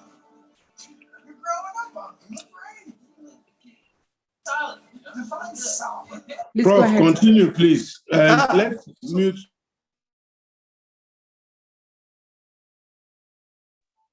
Prof, please continue. Unmute yourself. Unmute him. Please unmute yourself, Prof. You are muted. Unmute yourself. Because there's poor sanction regime in Nigeria. Impunity thrives at all levels. No consequences for bad governance. No consequences. Where leaders, do what they like. No consequences. And since people know that there is no consequences, that's why people themselves, do not support the system. People themselves sabotage the system because the system has not created a legitimate means for them to thrive. And Leto Krumah said it. He said, a bad society criminalizes people. To change people is to change that society. A bad society criminalizes people because it makes people to become criminals because legitimate opportunities for them to thrive have been foreclosed against the people. So how do you now make them responsible people? Social justice. People who don't commit crimes abroad, not only because of the law, but because the system has been fair to them. Leaders lead by example. So there's no reason for them to commit crime. And for those potential criminals, they know that there will be consequences. They will get caught and get punished. So two-pronged approach. I'm not going to commit crime because the system has been fair to me. I support the system. Or if I want to commit crime, I know I'll be punished. So I won't commit crime because I don't want to be disgraced. But in Nigeria, none. We don't have honor. We don't have merit system. Criminals are the leaders. So how does the system reward good conduct? A soldier that dies in active service, his wife will not get any benefit from the system. How will the next soldier, how will he sacrifice for the state? A policeman will die on duty. His wife will die on the queue waiting for his pension and entitlement. What kind of country are you running? So how do you expect people to support the system? Because they know that the leaders engage in massive corruption. So there are all avenues wherein they'll be able to extract income through legitimate means have been foreclosed. What is there left? To undermine the system. So it is unimaginable for a policeman in Europe to collect bribe because he's well paid and he's secured. And there's a sense of patriotism. So people that have been ostracized, have been taken away from the benefit of the country, how do you expect them to develop a sense of patriotism to the Nigerian cause? How? That's why people are not patriotic to Nigeria. State does not educate you. State does not give you energy. State does not give you power.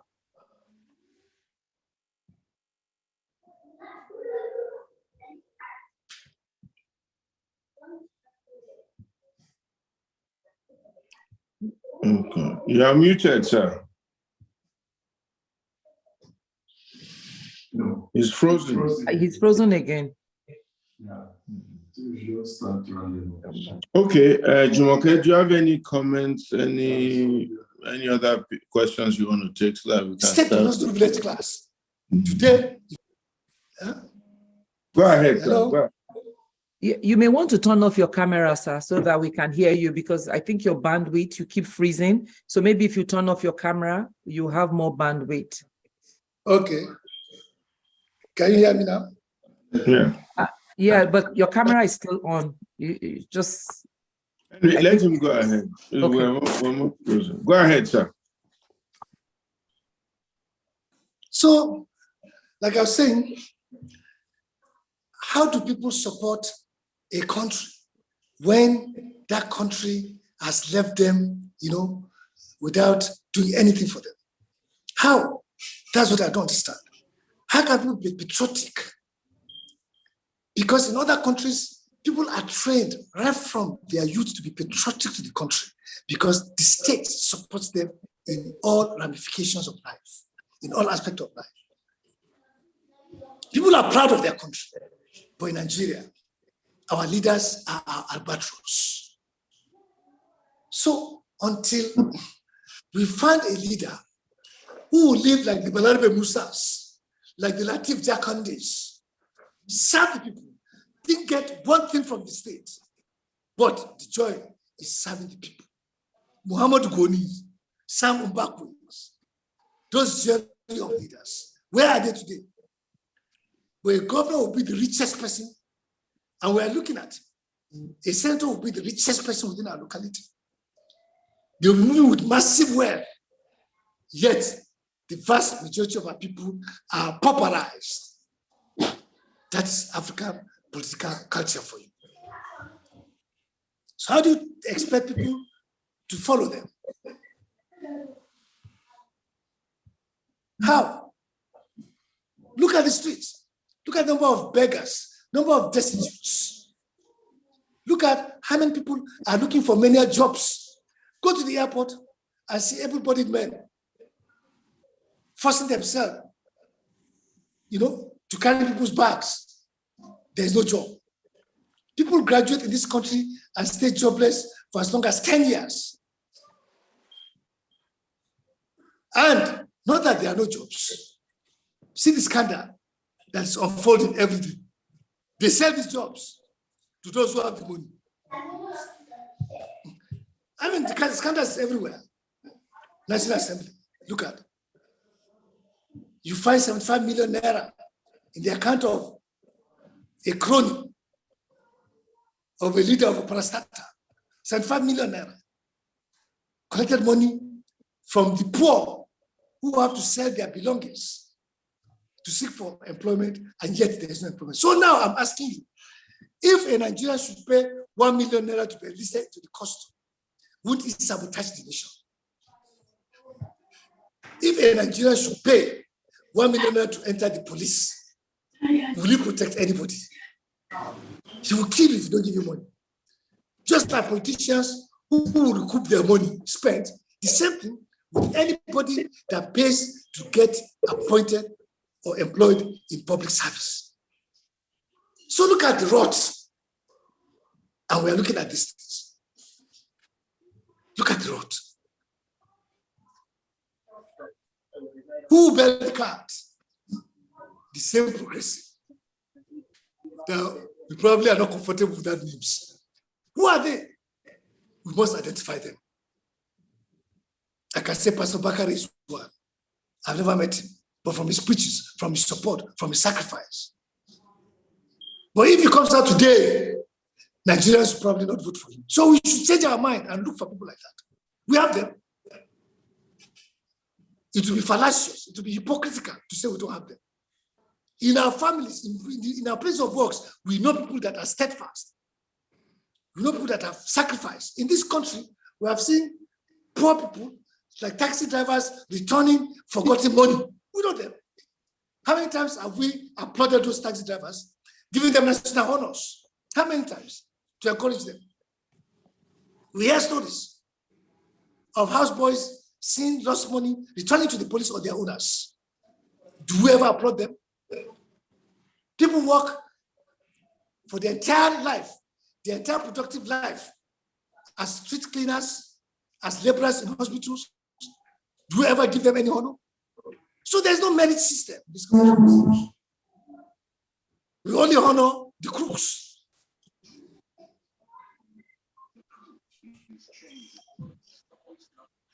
Okay. Until yeah, go ahead, sir. Let's just begin. Yeah. So what I would like you to close with, sir, are there still people waiting to ask questions? Yes. Charles Yes. Obi, Ellen Essien, and Auntie Fumi Ajayi-Tomori.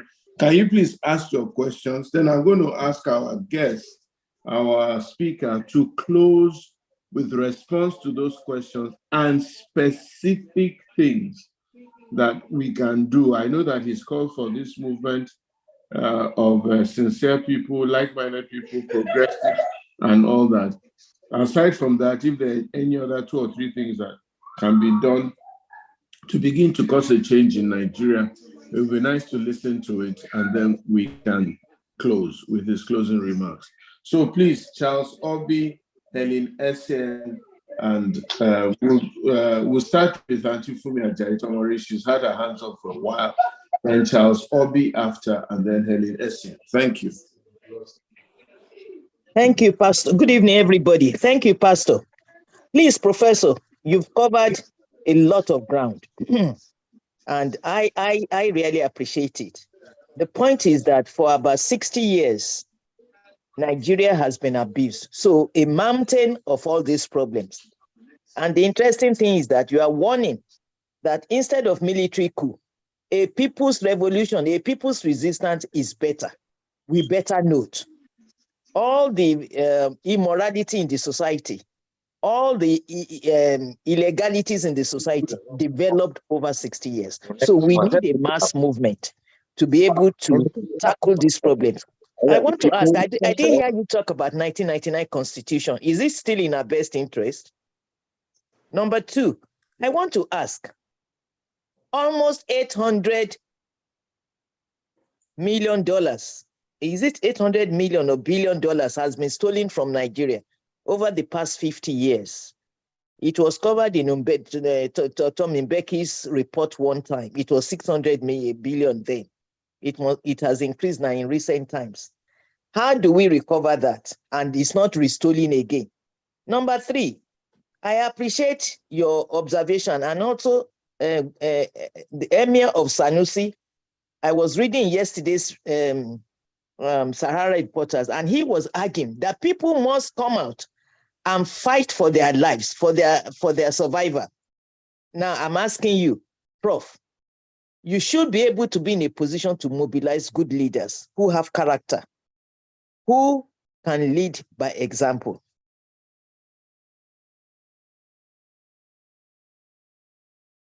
I rest my case.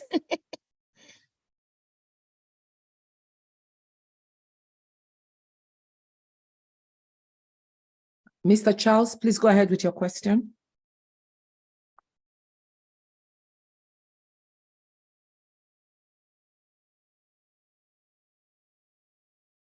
If we don't have Charles, can we have Helen?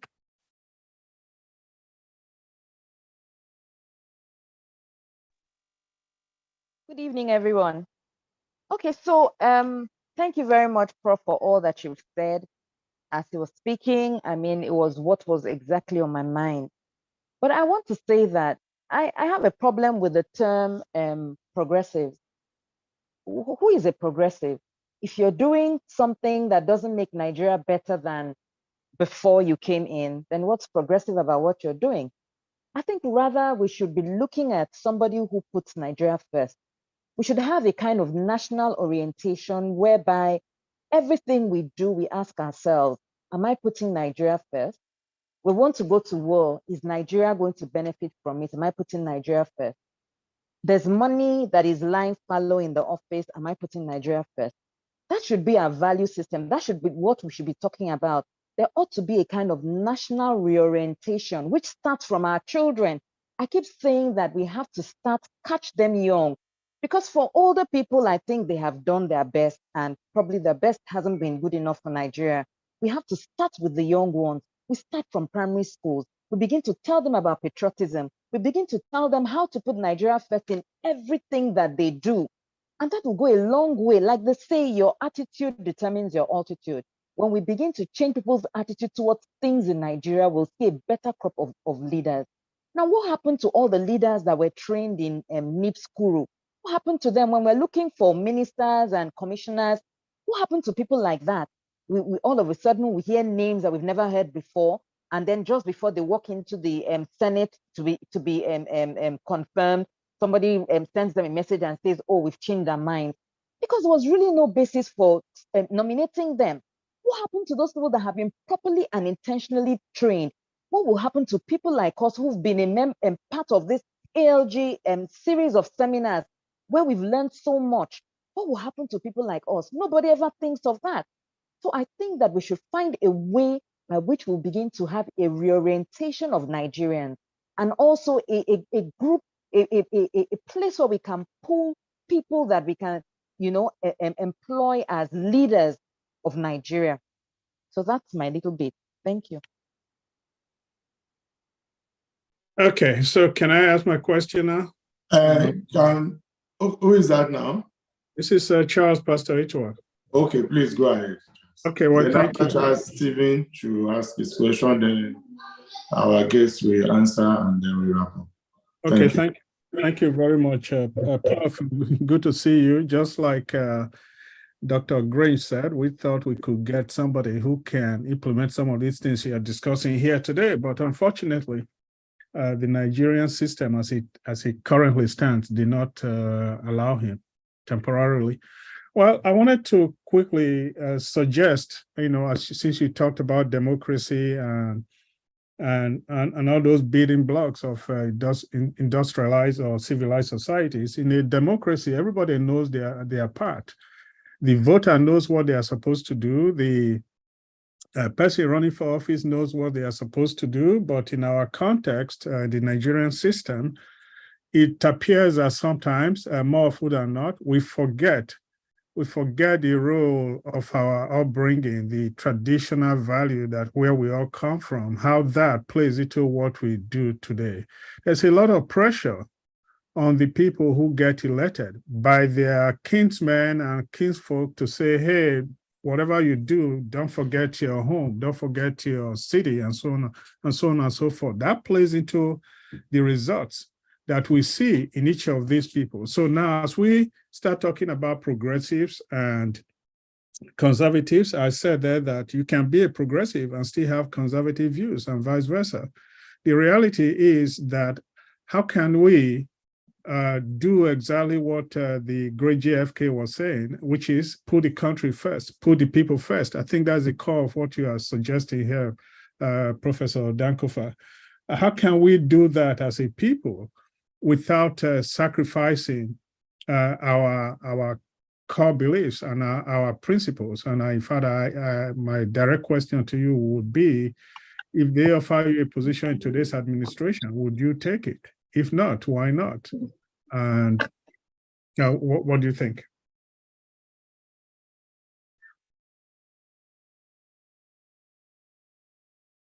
Yeah, Stephen, ask your questions, please.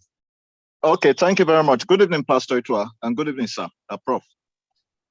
Amici once said some time ago, I think when he was a serving minister, that we steal because you people don't stone us.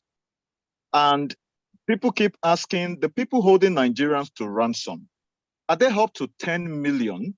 Is there no way there can be a database made of these individuals across the different sectors of the economy that are holding Nigeria to ransom?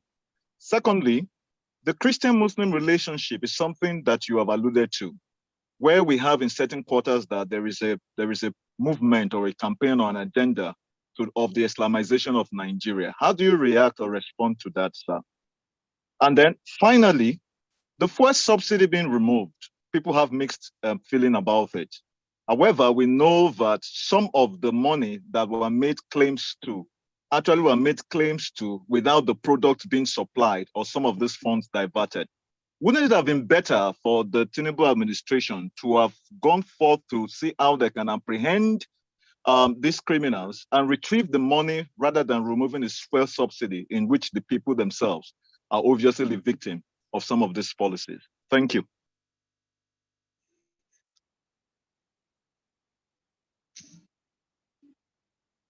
All right, Prof, can you respond to those questions and then give your closing remarks? Thank you.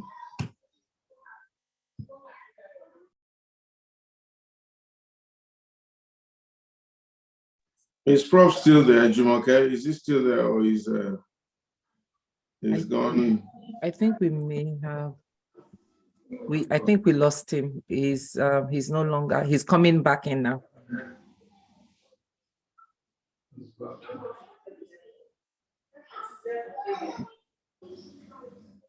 His audio is joining. His audio is joining soon. Do you remember the questions that were asked? You might need to.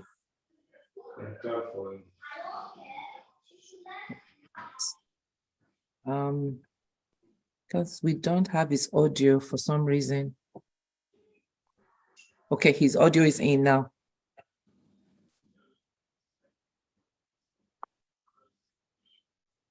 Okay, yeah. Welcome back, sir. Yeah, let me ask him to mute. Okay.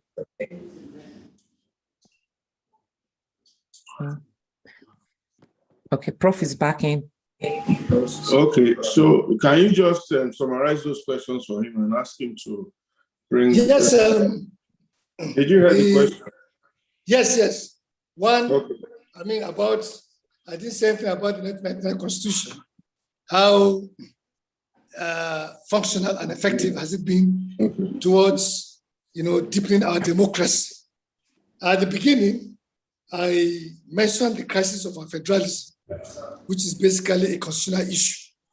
And I spoke about legislative items and how it has sort of overburdened the center. And a corollary to that was my advocating for a kind of devolution of power, the issue of settler indigeneity, the religious issues, and the power to be devolved to local government, state police, and the independence of the judiciary. Yes, people continue to argue that the Constitution, especially its federalist nature, is not really balanced. It's unitary, as opposed to a balanced federalism. And that is what has led to agitations for various cries of marginalization and the need for restructuring, especially the issue of fiscal federalism. I agree with all those agitations. And I also alluded to the fact that the APC has a document, written by the former governor of Kaduna State, Nasir El-Rufai team, on restructuring and what they feel needed to be done. But of course, some of this will need constitutional amendment. And advise that look into those documents and see how it can, engage the parliament for the purpose of looking into these issues that have continued to agitate the mind, the tilted nature of our federalism, that power should devolve down to the center, and that federal government has no business I think I made mention of that. Then, yes, Nigeria has been turned to a rogue state by its leaders as much enterprise.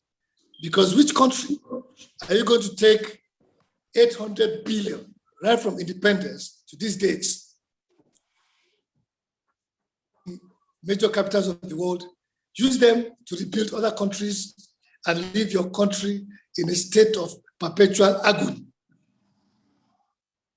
So you see the nature and character of the Nigerian leadership class. That's why we deem them irresponsible. And we must always also look into the nature of winner takes all of our political system. And the fact that those institutions meant to act as check and balances mostly become moribund, become passive after election. How many state of assemblies in this state, in the state of this country, challenge their governors or act as a check? The National Assembly, how many times do they act as a check onto the executive? So the very important institutions of democracy, they're supposed to stop abuse of power, most of the times lay redundant. They are very passive. They are laid back. And what happens? Those who aspire to become governors also manipulate the system to make sure that they plant people that will support them in the National Assembly. In the northern states, they make sure that they put people who cannot distinguish their left from right into the assemblies so that they can be challenged. At the level of National Assembly, the kind of politicking that goes on, the kind of manipulation as to who becomes leaders of the parliament so that they can work in harmony with the executive. We are not saying that there should be no interdependence. We are not saying that. We are not saying that they should antagonize one another. We are not saying that. But where the executive is trying to overreach its bound, where its action is ultraviates the law, where its actions is in excess of the law, it behoves on them, to act as a check. Because the other arm of check and balance is the people, sovereignty. So how many people even understand or knows that they have the power to recall a parliament? How many people in this country? They don't know. So it is important that we look critically into our democracy. This is not democracy. All the necessary ethos that make democracy, an all-encompassing positive political phenomenon are absent in Nigeria. Citizens' participation. Where is citizens' participation in Nigeria? When vote buying is endemic. Where is citizens' participation? Where at the level of political parties nomination, people get nominated. People get to win primaries through godfatherism. So where is the sovereignty of the people in this entire process? People are detached from this democracy. So this democracy is being run by a cabal for the interest of the survival of that cabal and not for the people. It's a ruse. If this democracy is to be working, then most people in governance will not even be there. But we have a facade as a democracy. Because citizens' power is absent. The power to vote on election day. Infrastructures to develop the voting process or to enhance the voting process. Technology that should be brought to bear to enhance our political process is even being antagonized by the courts. When you go to court, the court will tell you that electronic voting is not in the Constitution. When they can make laws, Supreme Court make laws Because judgment of Supreme Court, of course, is a law. When they can look into emergency situation, emergent conditions. So even to bring in technology to enhance the integrity of the process is a big problem in Nigeria. So what kind of democracy are you talking about? This is not democracy. It's civil rule. But we have to develop its imperfections. We have to solve its imperfections. It's still better than military rule. Because democracy, at least you have larger participation of the people, even if the system gets manipulated. But under military rule, you have a few band of marauders that hold the nation at ransom. So how do we get out of this quagmire? How do you get out of this, degrading conditions? How do we use this vehicle, democracy, to uplift our people? We have the resources, both natural and human. But like somebody said, the system have been so bastardized that good ideals hardly can flourish. So something needs to be done about our value system, because it's only in Nigeria that people hardly can agree on what constitutes public good. In this country, people cannot agree on what constitutes public good or what is objective.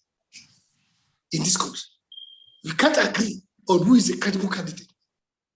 We can't agree on who is a saboteur. It's only in this country that people don't go through any process of leadership training and they become leaders.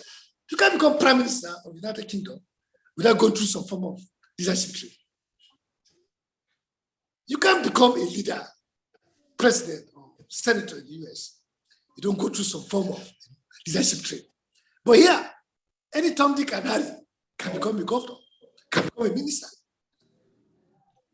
Any Tom, Dick, and Harry has no training, has no leadership culture, has not imbibed any leadership culture, does not understand the sacrifices needed to instill growth and development. So it's all part of the problem. We don't have a democracy. Our leaders are not united on who should be leaders. The followership are detached. They are excluded from participating in their government because is that not why colonialism is being seen as a human rights infraction? Because the locals are never involved in decision making that affect them. It is the colonial overlords. So in this age, the people do not participate in any decision making that affects their progress and welfare. It's only a few band of political mercenaries masquerading as leaders. Okay, Prof, thank you so much. Can we just have your closing comments and then we'll go just one 30 seconds what you want to leave Nigerians with so that we can close. Yes, I think I will really want the media to start playing an important role in enlightening the people. The role you are doing now, what you are doing, is very important. And I think also that some of these, media chats should also be done in local languages for the locals to understand. Yorubas, Igbos, Efiks, try and create a program.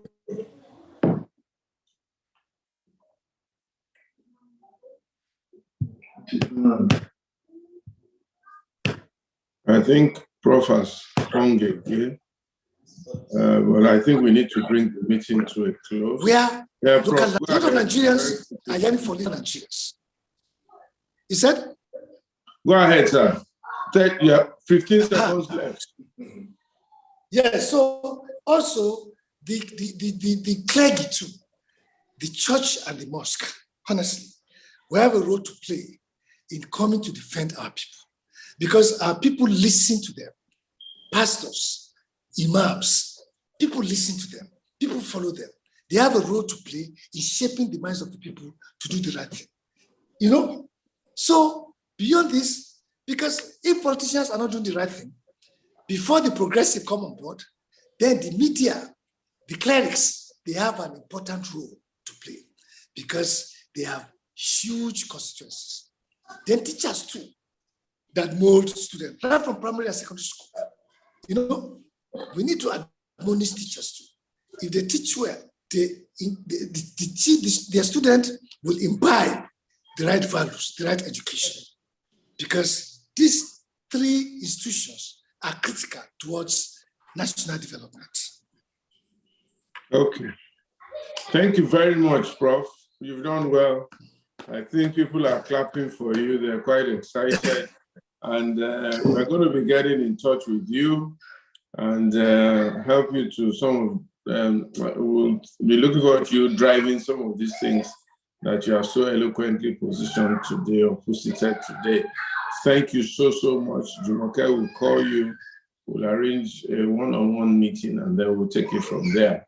Let me thank everybody who's been on the platform today. We've gone a bit longer than we intended to. I guess it's because of all that Prof wanted to say. So thank you so much for being patient with us. We'll try next time not to take so much time so that people can get on with everything. But Bossa is clapping. People are clapping for you, Prof. Thank you so much. We pray that we can find capable, competent, and I use the word sincere Nigerians who are going to walk the talk and make it happen. God bless you all.